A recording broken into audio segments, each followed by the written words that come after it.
Let's begin by noting that after the storms of 1956, particularly, of course, in Hungary and Poland, there was a period of stabilization. Growth in the East European economies, which had stagnated in the middle of the 1950s, once again started up. There was a revival of the economy. In Poland, as I was saying in the seminar, there was a return to repression. In Hungary, there was a gradual return to normality. But we also have to note that although there was stabilization, actually new difficulties and new problems and new storms, in a sense, were brewing up on the horizon. And they were going to explode in Czechoslovakia in 1968 and in Poland in 1970 to 71. So it's perhaps a suitable point to step back a bit and look at the character of the system in Eastern Europe and the tendencies to crisis in Eastern Europe, why there was this tendency for there to be these explosions.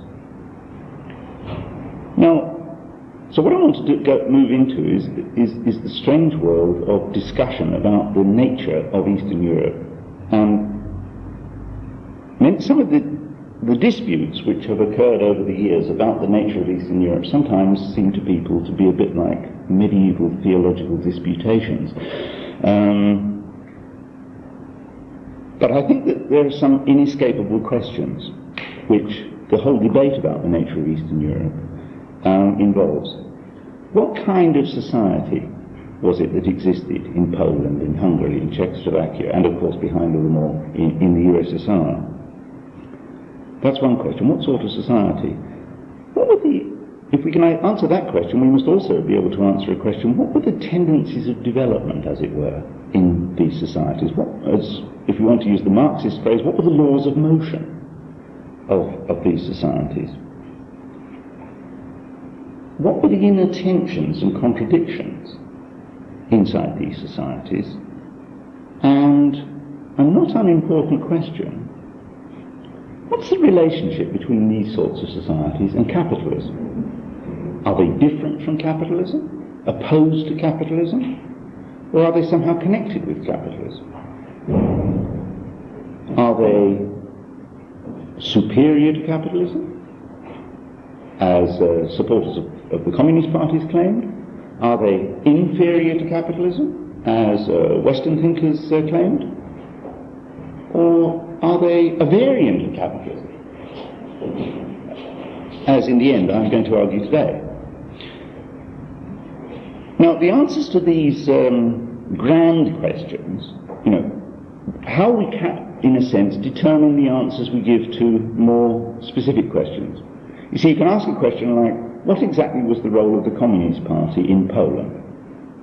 But I don't think you can answer that question unless you first of all have worked out what you think Polish society was, what sort of society it was, because otherwise the question has no meaning. If you ask, what was the meaning of the revolts in different Eastern European countries, I don't think you can answer that fully unless you've got some sort of answer in your mind about what sort of system it was. If, for example, you think that these were socialist countries, then you presumably would be rather worried about these revolts and see them as somehow kind of anti-socialist counter-revolutions of some sort. If, on the other hand, you don't think they were socialist, you'd look at them in a different way.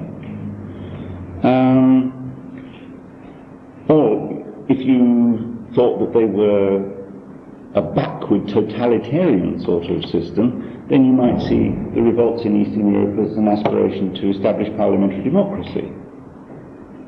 There are different standpoints. The view you take of the whole system affects what you see, the different element, how you see the role of different groups in society, the different parties in society, and also how you evaluate proposals which emerge in Eastern Europe for various kinds of reform. Were these reform proposals utopian, or could they really be achieved? Those sorts of questions can't really be answered unless you take some view of the character of the system as a whole. The other thing to note about these debates is, of course, that they are politically significant, because the ideas that people have in their heads about what a sort of society they live in affects what they think they can do in that society. That applies both to governments and to reformers and to oppositions. For example, let me give an example. In Czechoslovakia, I haven't talked about this yet, and we'll come to this a bit later in the course, but in Czechoslovakia in 1968, a large part of the opposition believed that Czechoslovakia was a socialist country. The opposition believed that Czechoslovakia was a socialist country, and that inhibited their own opposition. In 1980 to 1981, Solidarity developed a reform perspective, in a sense, sought to play down the idea of a revolution in Poland and argued in favour of reform of the system. And that involved them quite systematically ignoring the class character of Poland. What I want to argue is the class character of Polish society. And in the end, it led to their defeat. In other words, the ideas that people have in their heads have got quite significant consequences. Theories and practice, if you like, are interrelated in quite important ways. So this argument about how to characterize Eastern Europe is significant in a number of respects. Now let's run through a number of different possibilities. The first one, of course, is that these are indeed, as their leaders and rulers maintained, that these were socialist, Marxist societies, as it were. Now, I think that the best answer to that, or a good answer to that, is given by a Czech dissident called Simetska, writing in the early 1980s. He said, if Karl Marx were alive today in Czechoslovakia, he would be arrested and interrogated by the secret police. Because he was a man with a tremendously critical attitude to all existing reality. And he said, there's no way that one can imagine that Karl Marx could avoid being interrogated by the secret police if he lived in Czechoslovakia. I think he's right. As he remarks, the only real presence that Karl Marx has in Czechoslovakia, he said, is on a banner on May Day.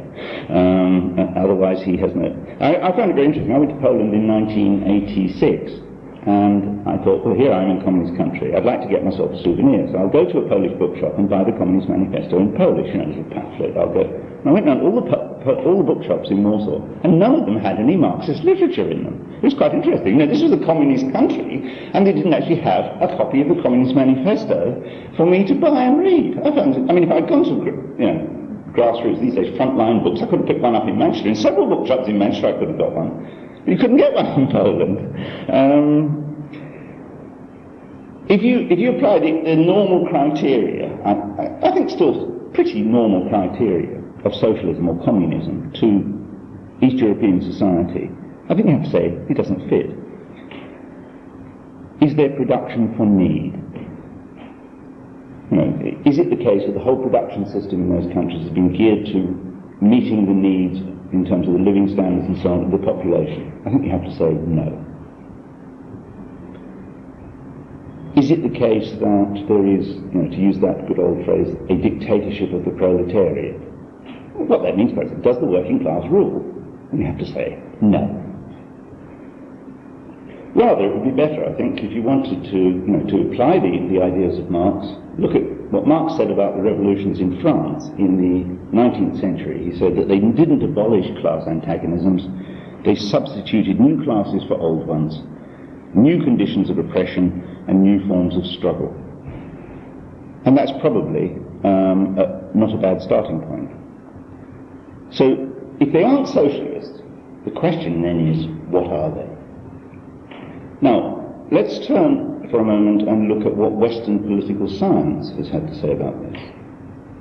And really there's been an evolution of thinking within Western political science, because if we talked about what Western political scientists had to say about Russia and Eastern Europe 20, 30 years ago, it would have been very straightforward.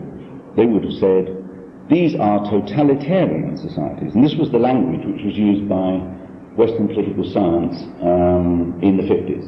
The predominant language was the language of totalitarianism. Or sometimes another language was used, taken from a writer called Karl Wittfogel, that they were Asiatic despotism.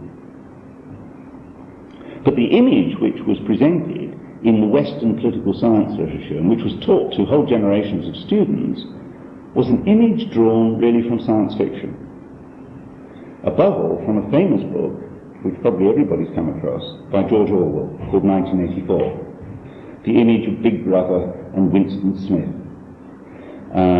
The image of the thought police, of a system which is completely closed, in which there is no possibility of criticism, in which a system which is clearly incapable of development because everything is controlled from the centre. The members of society have been turned into robots, really. They have no critical faculties, they're quite undifferentiated, they're incapable of criticism. There's a monolithic state which is not in any way internally divided or fractured. There's no possibility of the population bargaining with the state or placing any checks on the state's activities. Anybody who acts against the state, immediately the state knows about it, moves in on them and crashes them. And of course there's this famous ending of 1984 where Winston Smith is persuaded that he loves Big Brother. That image was a very, very powerful one. What clearly is the case is that that image is one which sets up a tremendous contrast. On the one side there is Eastern totalitarianism, on the other side there is Western democracy. One is evil, the other is good. Now, I think we have to say that that picture is utterly unrealistic. Indeed, it has got more in common with science fiction than it has with political science. Its descriptive power, its power as an image is tremendous. Ronald Reagan can draw on it in the 1980s, still draw on that same image and talk about the empire of evil. Remember when talking about Brezhnev's Russia.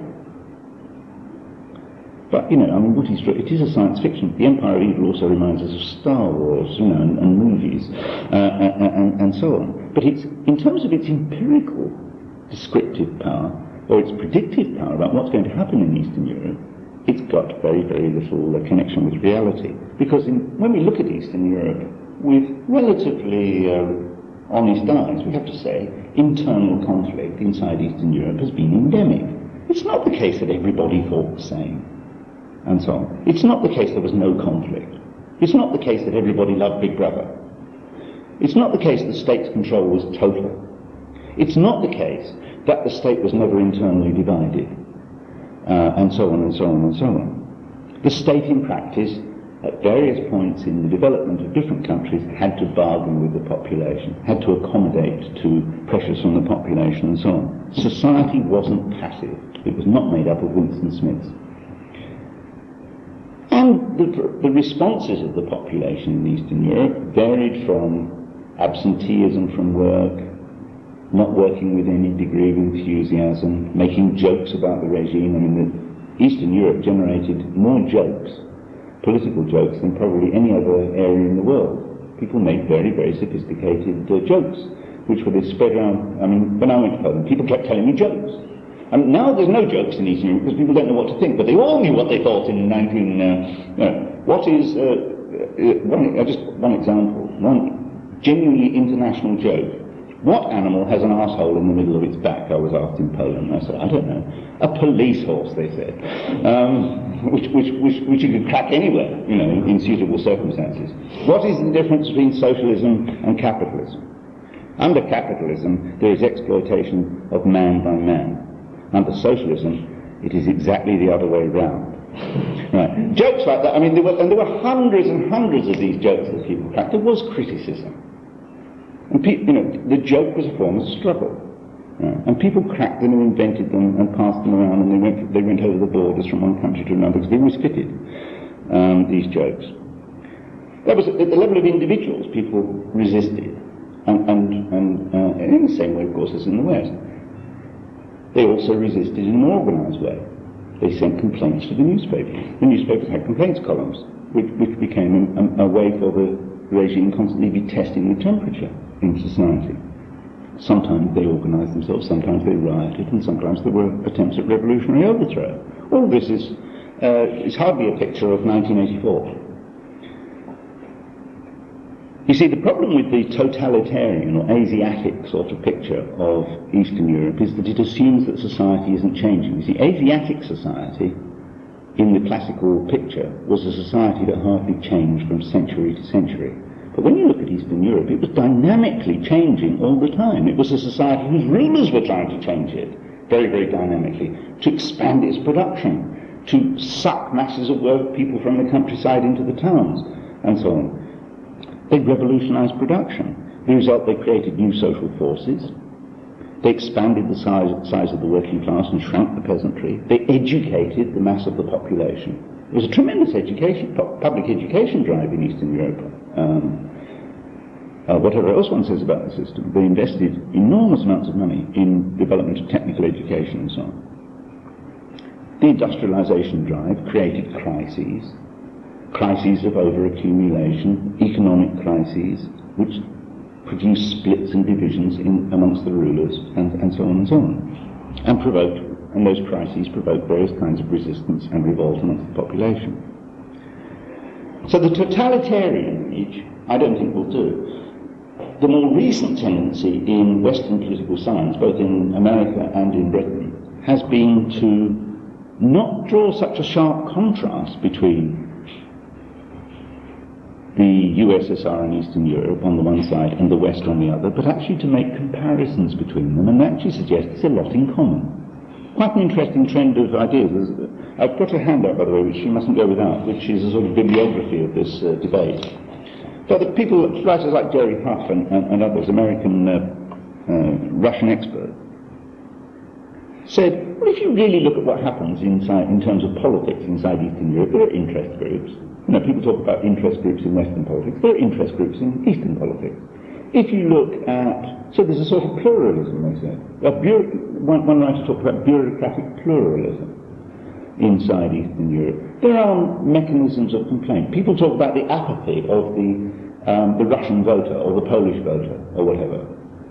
And they said, well, look at the voting figures in American elections. You know, less than half the population in America turns out in national elections to vote.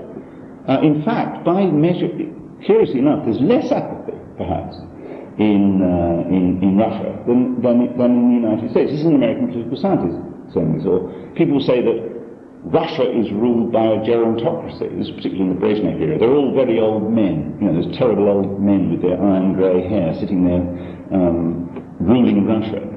And they said, well, let's take a list of the top people in the top corporations and the head of the government, Reagan, remember what a young man he was, and so on, in that period, and what's the average age? And it came out, it was exactly the same in both countries. Both of them are ruled by old men, very few women at the top, and so on.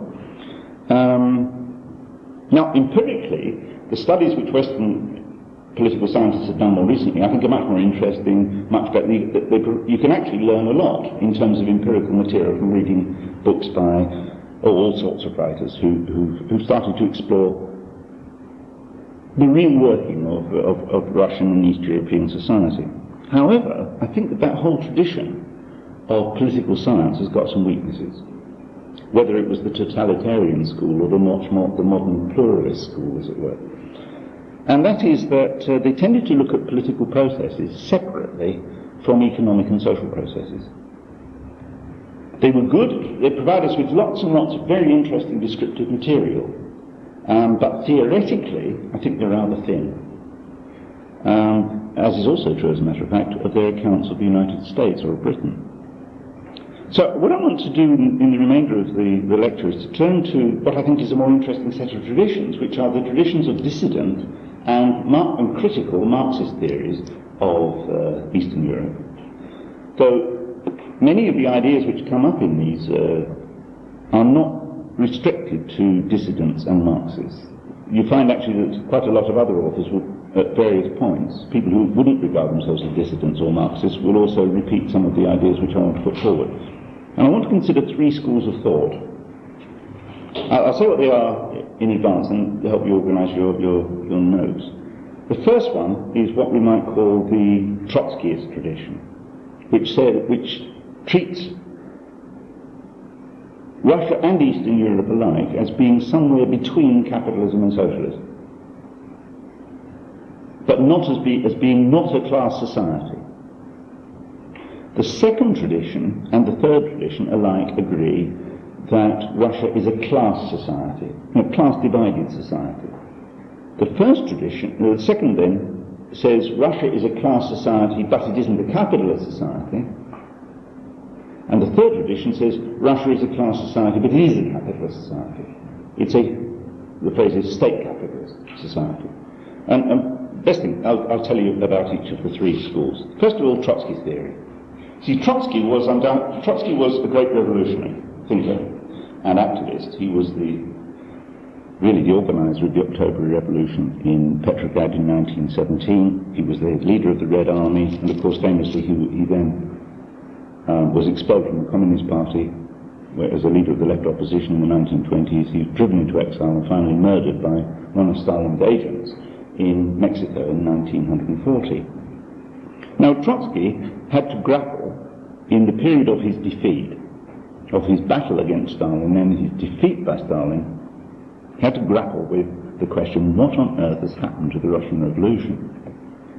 Now some of the ideas which he's put forward, you won't find are not necessarily Marxist and revolutionary ideas. You'll also find them in some Western non-Marxist sociologists, people like John Goldthorpe and Anthony Giddens have picked up, without noticing it, some of Trotsky's ideas and turned them into slightly different language, but they're actually the same sorts of ideas. What Trotsky argued was that there existed in Russia what he called a degenerated form of socialism. What there was in Russia was the rulers of Russia represented a parasitic bureaucracy which sat like a great toad on top of Russian society and which defended its own power and its own privileges by all kinds of means, including, of course, repression. But Trotsky argued that the Russian bureaucracy was not a ruling class. It was not a class which had its own role in production, as it were. Russia remained, for Trotsky, a socialist economy and society. And the reason, finally, that he argued this was because of the state's role in the economy. Because there was a state-owned industry, and because there was a state process of planning, he argued that this meant that, as he put it, the gains of the revolution were being preserved to a degree. Russia was non-capitalist. It was socialistic in its tendencies. So he called it a degenerated workers' state.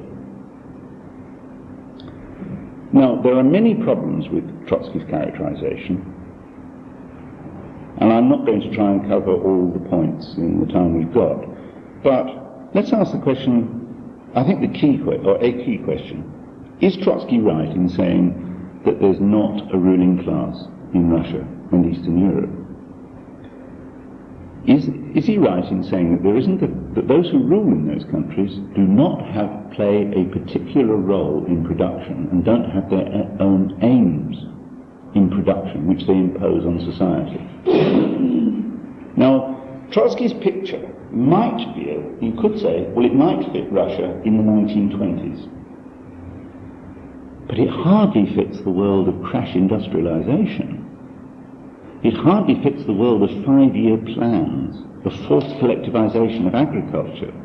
We can't explain what happened in those countries and what the rulers of those countries did in terms of them simply being parasitic, which implies rather passive in their attitude to the world of production. They drove production in a particular direction. They drove society in a particular direction with a high degree of coherence and dynamism. You can't, if you look at Eastern Europe, any of the countries of Eastern Europe after the war, right up till the 1980s, I don't think you can see the rulers of those countries as mere parasites. You see, Trotsky suggested that the bureaucracy had an interest which it defended, but the interest that he suggested they had was in their own privileges and their own luxuries. Now, everybody knows who's at all honest about East European countries that the rulers of those countries lived a lot better than the ordinary population. They certainly did have luxuries, and they did have privileges. They had special access to all kinds of consumer goods. They drove around in nice cars. They had servants, all the paraphernalia of privilege. But it doesn't explain their activity. You see, Trotsky tended to say what they're interested in is preserving their own privileged position, their own privileges and luxury consumption and so on. But you can't explain what happened in those countries simply in terms of the rulers' interest in luxuries. You see, if they had been interested in luxuries, and their own luxuries, then you would have expected to see them turn the economy towards the production of champagne, Rolls Royces, and mink coats, or whatever, luxury goods. But they didn't. They drove the economy to produce more steel, more aircraft, more tanks, more electricity, more petrochemicals. These are not luxury goods, whatever we want to call them. Trotsky tended to present what he called the bureaucracy in Eastern Europe as simply conservative. But he missed the dynamic role which they played, the drive which they imparted to their countries. They promoted the most rapid processes of economic growth. They raised the level of exploitation of the population in the interest of pursuing a project of rapid industrialization. That has to be taken into account if we want to characterize them and what their relationship to society was. And finally, Trotsky himself turned out to be wrong in an important respect, because the picture that he had was of the bureaucracy rather unstably sitting as a conservative force on a fundamentally socialist society. He thought that it couldn't survive the shocks of war. He thought Stalin's regime was doomed. That when the Second World War broke out, he thought Stalin couldn't survive. That the shocks of war would be sufficient to overthrow Stalin, that the whole regime was weak and shaky. And of course what happened at the end of the war, by the end of the war, Stalin's position was even stronger. The regime, far from being proved to be desperately unstable, had expanded its territory into Eastern Europe, had expanded its influence in the world. Russia had become a great power. The predictive power of Trotsky's theory was not very high. I think we have to conclude that it is best to see the rulers of Russia in Eastern Europe as a ruling class. If the term ruling class has got any meaning at all, then it fits the situation in Eastern Europe. These were class societies, class-divided societies. But then there's a question: what sort of class-divided societies are they? It's one thing to say, well, they're class societies, and to disagree with the memory of Leon Trotsky or his followers today about that question. But what sort of class societies are they? And here I think we come to the last two theories I want to talk about. We need to distinguish two kinds of answers to the question, what sorts of class societies are they? One group of theories I think we can call new class theories, and the other we'll call state capitalist theories. My preference is for the second, so you should know what my biases are.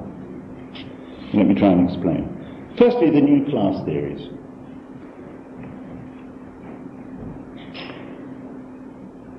These theories recognize, firstly, correctly in my view, that Poland or Hungary or Czechoslovakia or whatever was a class-divided society in any meaningful sense.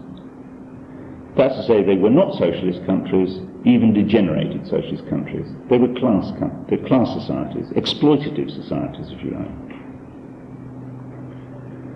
In them, and there's no disagreement about this, I have no disagreement with this, the ruling class, unlike the ruling class in the West, is organized in a single, relatively coherent organization, which is sometimes called the bureaucracy. It's organized around the state and around state power. It is a collective owner, as it were, of property. it owns the factories. The state owns the factories. The state, as a ruling class, owns the factories and the farms and so on.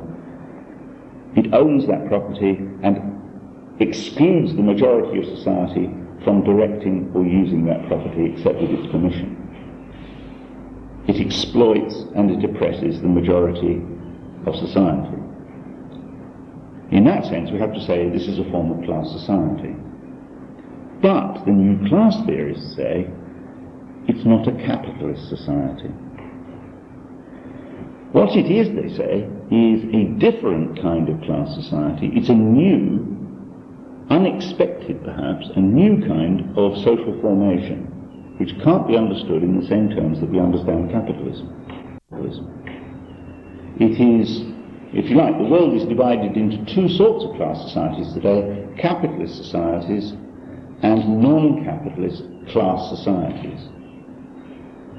Now, different particular terms are used by these writers, the group of writers I want to talk about, to, as it were, sum up their ideas. One group talks about bureaucratic collectivism. It says the best term to describe these societies is bureaucratic collectivism. Another talks about managerial society. James Burnham, in his book The Managerial Revolution, for example, written about 1940, talked about the managerial revolution and took as an example Stalin's Russia. As something after capitalism would come managerial society, he said. Another writer, Frank Furedi, talks about post-capitalist society. Doesn't call it socialist. He insists it's not socialist, but says it's post-capitalist. Some Yugoslav dissident writers talked about statist society, as they called it. And one famous East German dissident, a man called Rudolf Barrow, gave up and said, I'm not going to call it anything, I'm going to call it actually existing socialism. That's the term. There is no, we can't possibly agree on the term, so we'll just call it actually existing socialism. And then went on to analyse it in the same sorts of terms as these other writers that I want to talk about. Now, between these writers there's a variety of detailed differences, but there are some core theoretical assumptions which they share and which I want to try and pull out. You see, their argument is that these are not capitalist societies for a number of reasons. There is no inheritance of property. It's not the case that Gorbachev's son will inherit Gorbachev's position. It wasn't the case that Stalin's children inherited anything and so on. There's not inheritance in the same way that Henry Ford's son, Henry Ford III, will pass on his wealth and power to Henry Ford IV, or whatever. There's no Stalin II, as it were. That's one reason, no inheritance of property. Another reason, there's not inside Russia or the Eastern European countries an internal market dynamic. You can't explain the development of the economy and society in those countries in terms of the laws of the market. In fact, Furedi, having in his book The Soviet Union Demystified, which is one of the most mystifying books I've ever read, I must say, but never mind, that's the title of his book. He says, because there is no internal dynamic, he says there's no dynamic at all. And his book, which came out only a few years ago, is constantly emphasizing or exaggerating greatly the absence of growth inside Russia. It's very difficult, and in Eastern Europe it becomes very difficult to understand how they ever did grow at all in Furedi's account, because all he stresses is no growth, opposite the barriers to growth. Another reason they argue, and some of these writers are Marxist writers and use Marxist terminology, they say the law of value, Marx's law of value, doesn't determine the allocation, the distribution of resources inside the system, which is another way of saying the market doesn't work. Now, the key problem, which I think all theories of Russia have got, and in a way, for me, one of the key questions which we have to, one of the key tests we have to apply to any theory is how do they explain the behavior of the rulers? How are we to explain the high levels of accumulation inside Poland, Romania, Czechoslovakia, etc.? How are we to explain this constant emphasis we find in all of these societies on the development of heavy industry, as on the production of capital goods rather than consumer goods. And therefore, how can we explain the various irrationalities that flow from this constant priority given to heavy industry? I'll talk about the irrationalities next time. Now, I think we have to say about the new class theorists that none of them gives us an adequate answer to this question. Why has there been this tremendous emphasis on economic growth, and particularly economic growth of a particular sort, focused on the development of heavy industry? What they say is, well, what characterizes the rulers of Eastern Europe is their concern to keep power. What characterizes them is their concern for their own consumption. In other words, they use the same sorts of answers. They give the same sorts of answers in the end that Trotsky gave in his theory. A man called Tikhtin, Hillel Tikhtin from the University of Glasgow, or Frank Furedi in the book I mentioned, The Soviet Union Demystified, stress quite correctly that these economies are not actually planned economies, in the sense that certainly they publish plans, but there's very little connection between what's in the plan as they publish and what actually happens. You know, they say this industry will grow at such and such a rate, and that industry will grow at such and such a rate, and so many new houses will be built, and there will be an increase in the supply of butter. And then you look at the economy 5 years later, and you find the steel industry grew faster than it said in the plan, but the housing stock didn't grow at all, and the butter supply, there isn't any. And people are still queuing for butter. The plans were never met. But we should be very careful in saying the plans were never met. We should be very careful about saying that these are not planned societies in any sense at all, because clearly the rulers of these countries did have a project in their mind, a broad project of rapid industrialization, which they did pursue, and to some extent we have to say they did pursue successfully.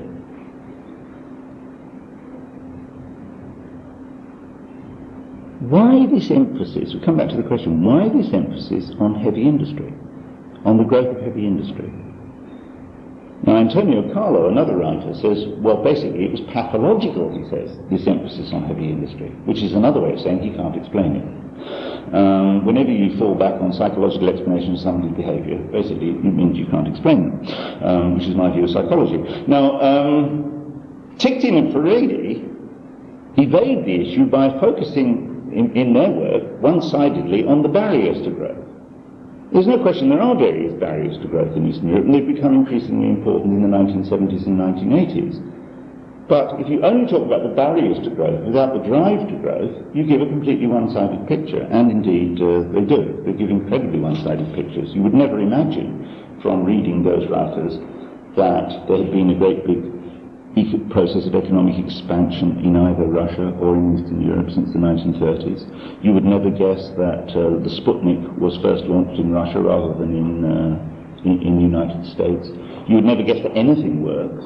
I went the other night to see the very nice movie that's just come out called The Russia House with Sean Connery, and there's a lovely moment in it when, in terms of visual shock, you see Sean Connery and Michelle Pfeiffer standing under a beautifully decorated archway, as if it's in a church or something like that. And you think, well, that's a nice arch. And it's very nice to frame a picture. And suddenly in the background a train thunders past. And you suddenly realise this is the Moscow Metro. And you realise how backward, you go and see the London Underground, and you compare it to this beautiful Moscow Metro. And you get a sense of, of course there was economic growth in this system. It's not the case that everybody's still living on bread and cabbage, black bread and cabbage. Most families in Russia and Poland and Eastern Europe, staying in more advanced countries, have fridges and washing machines. Not as advanced as the fridges and washing machines and coloured televisions of the West, but they have them. There has been an expansion in the standard of living. There has been growth. And we have to explain it. Because growth does not come from nowhere. I think the basic mistake which these writers make is that they try to understand the East European countries, or Russia, on their own, in isolation from the rest of the world. Some of them, like Furedi and Tikhtin, are subjectively revolutionary socialists. They reject the idea, Stalin's idea of socialism in one country, but they accept the method of socialism in one country. That's to say, they try to analyse these countries on their own, outside the world context in which they exist, separately, as if they existed on the moon. And the problem is that, of course, if you consider Poland, or East Germany, or Hungary, or Russia, or China for that matter, on its own, it simply does seem to be irrational. And that's the conclusion that these writers sometimes come to. Ticktin and Faraday treat these countries as simply irrational. If you consider them on their own, they certainly don't seem to be capitalist. The rulers seem to behave in a completely arbitrary manner, which is not capable of being explained, as long as you consider them on their own. And so what these writers do is they start with a checklist of the features of capitalism. They say, well, capitalism has got these features. And then they put beside them Russia or Poland or Czechoslovakia or whatever, and they say, well, here's the checklist, here are these countries. There's no match between the checklist of the features of capitalism and these countries. Ergo, they are not socialist. They are not capitalist. They do exactly the same, actually, the demonstration that they're not socialist. There are, however, two weaknesses in this method. Firstly, their account of capitalism is unchanging. That's to say that actually they work with a 19th century list of the features of capitalism. They work with a free market model of capitalism, which really has got very little connection with reality, any more than, say, the ideas of Sir Keith Joseph have very much connection with reality. The right wing of the Conservative Party talks about the free market and ignores the way in which capitalism has changed since the days of Adam Smith or John Stuart Mill. There is no account of the way that in the 20th century capitalism is characterized by the growth of huge monopolies, multinational companies, salaried managers rather than owners running corporations, the growth of the corporation, the way in which in the West, never mind in the East, in the West there is a tremendous growth of state intervention, nationalization of property, and so on. I mean, you may not have noticed it, but over the last year, the United States government carried out one of the largest nationalizations in world history. You say, what do you mean? Well, the savings and loan system, the mortgage, the building societies of America have collapsed. And the United States government has propped them up to a tune which it's reckoned is going to be of $500 billion. Right? This is effectively, they've nationalized the building society system, which is enormous in America, of course. $500 billion worth of hidden nationalization. Subsidization. The state is now running the whole of the mortgage system in America and taking up all the debts. There's no account in this 19th century picture of the role of war in the development of economy. If you look at Western economies in wartime, I don't mean in a short war like the Iraq War, but you look at the Second World War, the British economy in the Second World War was completely state-run. The American economy in the Second World War was completely state-run. It started to happen in the First World War. This tremendous development of state control and intervention in industry and so on. So one weakness is treating capitalism as if it's fixed and unchanging, rather than seeing that it develops over time and therefore new concepts are needed to understand it. And secondly, it treats, the second weakness, I think, of these new class theories is that they treat capitalism as a merely national phenomenon, bounded by this or that set of borders, national borders, and don't have any sense of capitalism as a world system. Capitalism as a totality. All of them talk, Faraday is a good example. He talks about Russia and the system in Russia as if Russia were a system entirely enclosed, entire of itself, unaffected by what happens outside itself. Now, lastly, we come to the state capitalist theory, which I think is based. I'll be sectarian about this, if you like. I think it's basically correct. The key here is insisting that the external relations between these countries and the rest of the world help to define them and help us to understand them and are crucial to the understanding of these countries. The relationships between these countries and the rest of the world are very important to understanding their internal operation. You see, let's start with the same problem. Why this form of industrialization? Why this crash industrialization, this high-tempo industrialization? Clearly, most of the surpluses which were extracted from the population by forcing them to work hard were not put into luxuries, but were reinvested. They were reinvested in heavy industry, reinvested in military industries, and so on. Now, we can't understand that. We can't understand that pattern under Stalin in Russia and Stalin's successors in Russia, or in the countries established, the regimes established in Eastern Europe after the war, if we consider those countries in isolation. But of course they're not isolated. The drive to accumulate, the drive to build up industry, to build up the industrial base and the industrial power of those countries, and on that basis, of course, to build up the military power of those countries in 20th century conditions, only makes sense in terms of the competition between those countries, those states, and the rest of the world. The national state in those countries played the role of capitalist. It played the role that capitalists played classically in the 19th century. It sucked resources out of the labouring population and invested them in the development of production. But of course there's a difference, because the competition didn't simply take purely economic terms. In the 20th century, competition between states is not simply economic. In fact, competition between states has never simply been economic. It's also military. Military competition. In order to survive, said Stalin, in the beginning of the 1930s, if we are to survive, he said in Russia, we must catch up and overtake the West, or they will destroy us. Now, who else talks in this sort of language? We must catch up with and overtake them, or they will destroy us. The answer is any businessman. What does the boss of British Leyland say in justifying, laying workers off, or increasing automation, or whatever? We must catch up with and overtake Nissan, or they will destroy us. And it's true. But the logic is completely capitalist logic. It is necessary to subordinate the living standards of the population. Why? Because we must catch up with and overtake the West. What does that mean? We've got to squeeze resources out of the population. We mustn't have butter, we must have guns. We mustn't have butter, we must have machine tools.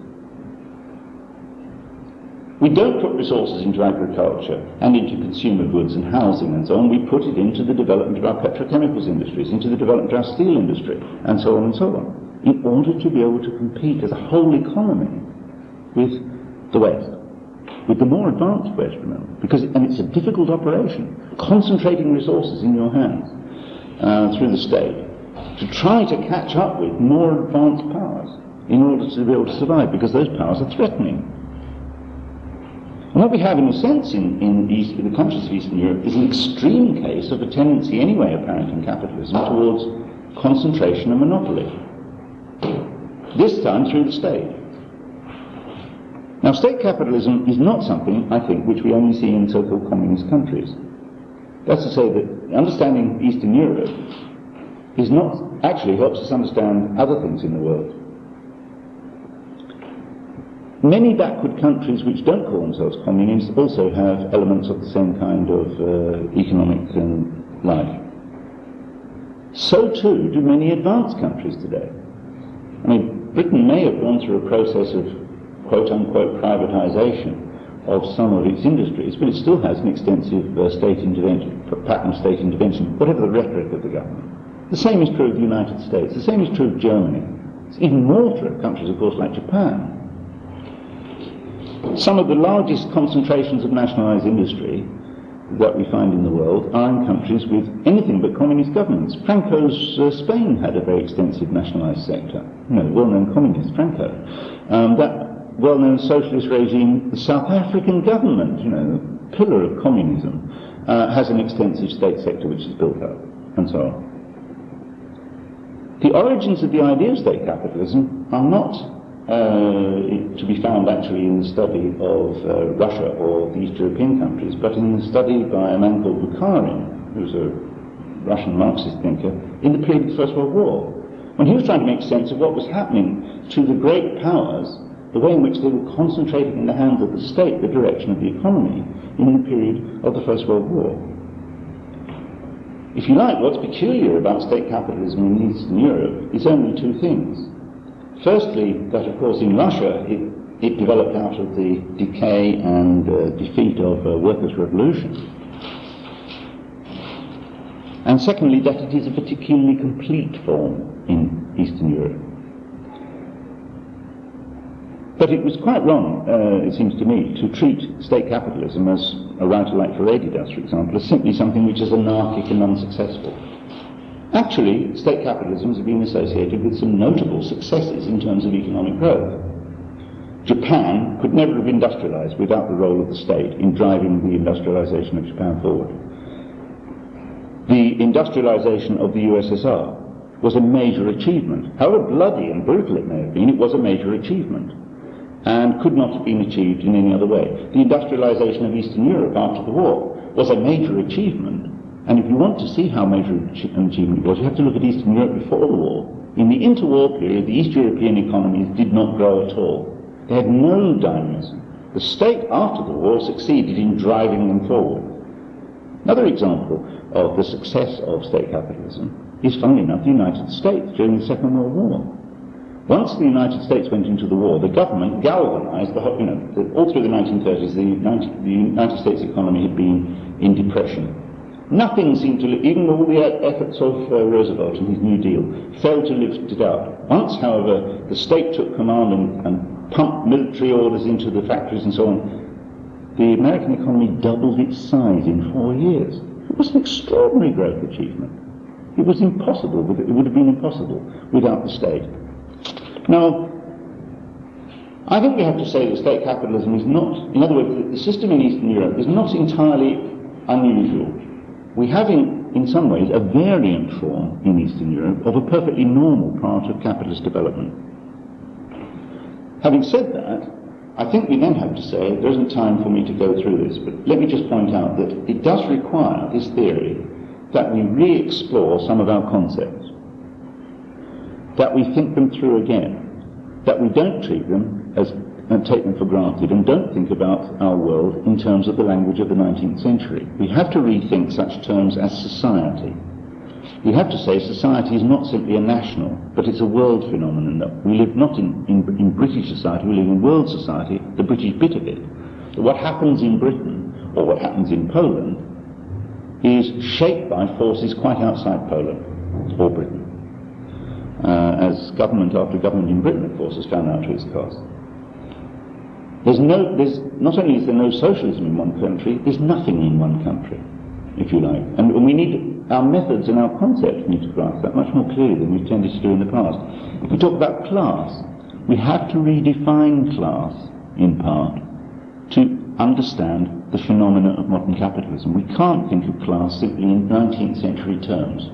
We can't think of capitalist and capital in 19th century terms.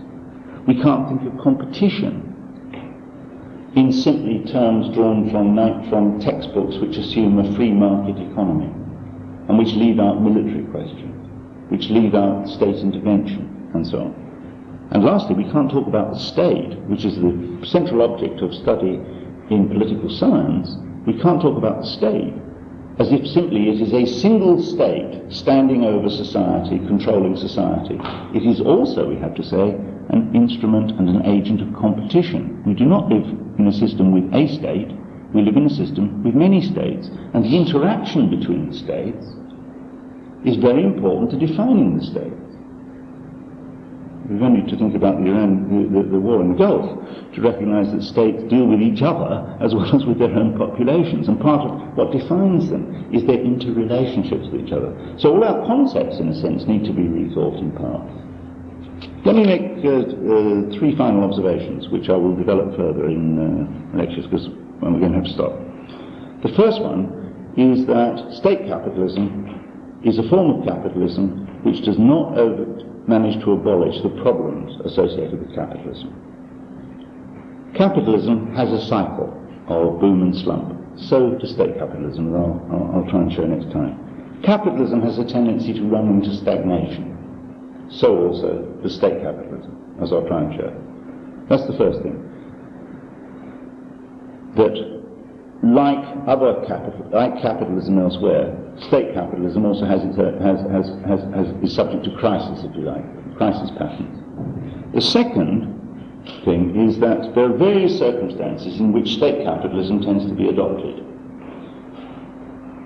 One of them is in situations of economic backwardness. We could talk about all sorts of third world countries and relatively backward countries in terms of the use of the state for promoting industry. Another one is war. War has been a great centralizer and or the threat of war has been one of the things which has often driven the state towards increasingly directing and controlling industry. And the third is, of course, the economic crisis has been a major source of state centralization. Take the case of Roosevelt in the 1930s in America, for example, or Hitler in Germany in the 1930s, or indeed Reagan and Bush in the 1980s in the United States, increasing the level of state intervention in the economy in a situation of economic difficulty. The third thing, and here I'll end, is that always state capitalism is a more or less autarkic project, that's to say, a project for self-sufficient development of the economy and society.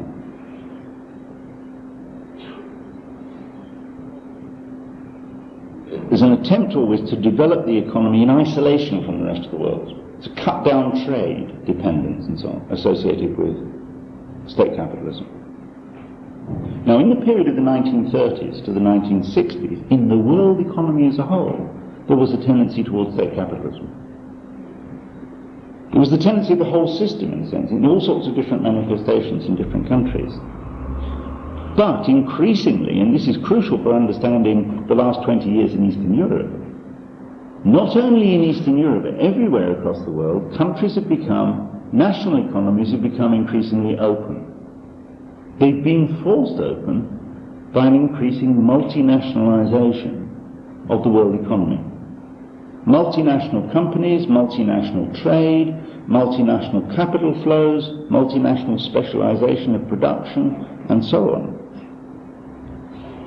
The division of labour in the world increasingly determines the fate of the economies of each of the national economies. Balance of payments problems, flows of money backwards and forwards, increasing in scale of trade and production on a world scale, is a marked feature of the period in which we will live for the last few decades, which means that the policy of state capitalism has become less effective, less rational, we might say. And in the end, it's one of the key reasons, I think, this increasing difficulty of a purely self-enclosed process of production and development, which has in the end blown away the regimes of Eastern Europe. And forced them back into integration into the world system. But we'll talk about that some more next time.